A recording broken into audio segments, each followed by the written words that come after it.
మరి ఆంధ్ర రాష్ట్రాన్ని తీసుకుంటే మీరు ఆంధ్ర రాష్ట్రం ఎలక్షన్ ముందు కూడా చెప్పాం, ఏపీ అంటే చంద్రబాబు నాయుడు గారికి కానీ మనకి కానీ ఇంకెవరికైనా కూడా ఏ అంటే అమరావతి, పి అంటే పోలవరం. మరి ఈ రోజున అమరావతికి 15,000 కోట్ల రూపాయలు ఎవరు ఊహించలేదు కూడా వాస్తవంగా, అంత 15,000 కోట్ల రూపాయలు బడ్జెట్ అలొకేట్ చేస్తారని. అది పోలవరంకి ఎంత ఖర్చు అయితే అంత. పోలవరం డయాఫ్రమ్ వాల్ ఇవన్నీ పాడైపోయి 400 కోట్లు అవ్వాల్సింది ఈ రోజు మళ్ళీ 900 కోట్లు అయ్యేటువంటి పరిస్థితి.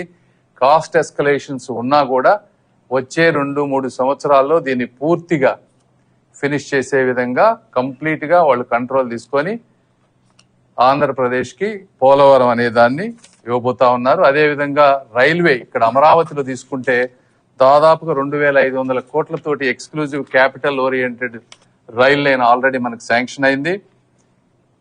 ఇంకా ఔటర్ రింగ్ రోడ్, ఇప్పుడు ఔటర్ రింగ్ రోడ్ చూసుకుంటే కనీసం అది 12 నుంచి 15,000 కోట్ల రూపాయల ఔటర్ రింగ్ రోడ్.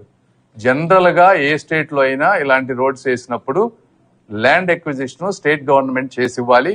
అయితే గడ్కరీ గారు మనకున్నటువంటి పరిస్థితుల దృష్ట్యా బాబు గారు మేము ఎక్స్ప్లెయిన్ చేసినప్పుడు మేము ఈ రోజున ల్యాండ్ ఎక్విజిషన్ చేసి ఇవ్వలేము అన్నప్పుడు, సరే అది కూడా మేమే చేస్తాం, మీరు కొంచెం మెటీరియల్ కాంపోనెంట్ శాండ్ అవి ఇస్తే చాలు అని ఆయన పెద్ద మనసుతోటి దాదాపుగా 15,000 కోట్ల రూపాయలు విలువైనటువంటి ప్రాజెక్టుని మనకు ఓకే చేశారు. ఇది కూడా అదేవిధంగా వెనుకబడిన జిల్లాలని ప్రకాశం కూడా యాడ్ చేసి వీటన్నిటికి కూడా స్పెషల్ నిధులు ఇస్తున్నారు.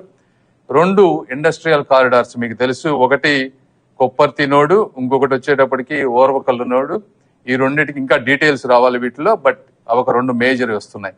ఇవన్నీ నేను ఎందుకు చెప్తున్నాం అంటే ఇవన్నీ కలుపుకుంటే ఔటర్ రింగ్ రోడ్ 15,000 కోట్లు, అమరావతి 15,000 కోట్లు, పోలవరం 30 నుంచి 40,000 కోట్లు, తర్వాత రైల్వే లేన్స్ ఇవి వరకు లెక్కేసుకుంటేనే ఈ రోజున మనకి 80,000 కోట్ల రూపాయలు నిధులు చరిత్రలో లేని విధంగా ఈ రోజు మనకు వచ్చేటువంటి అవకాశం ఉన్నటువంటి పరిస్థితి.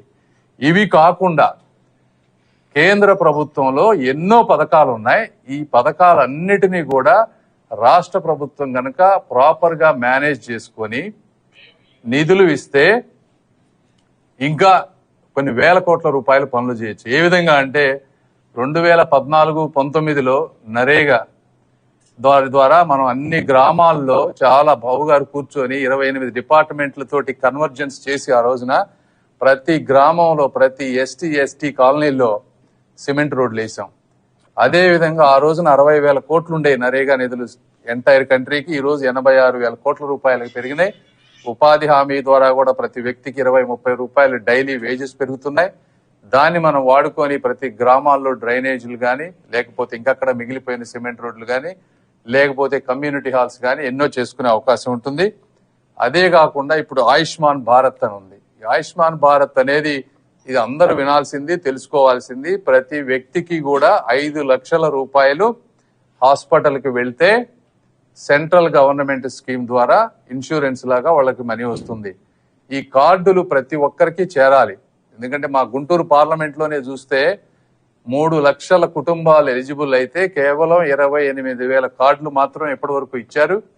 మేము ప్రతి ఒక్కరికి ఈ జిల్లానే కాదు అన్ని జిల్లాల్లో ప్రజలను కోరుకునేది ఏంటంటే మీరు ఆయుష్మాన్ భారత్ లో రిజిస్టర్ అయ్యి ఆ కార్డ్స్ తీసుకొని 5 లక్షల రూపాయల వరకు మీరు ఆరోగ్యశ్రీ లాగా వాడుకోవచ్చు. దానివల్ల హాస్పిటల్స్ బాగుంటాయి, ఇండస్ట్రీస్ బాగుంటాయి, మీ ఆరోగ్యం కూడా బాగుంటుంది. ఎందుకంటే అక్కడక్కడ ఆరోగ్యశ్రీకి ఈరోజు డబ్బులు లేనటువంటి పరిస్థితి, హాస్పిటల్స్ కి బిల్లులు రావటం లేదు, పేషెంట్లకు వెళ్తే గనక వాళ్ళకి ట్రీట్మెంట్స్ కూడా జరగనటువంటి పరిస్థితి.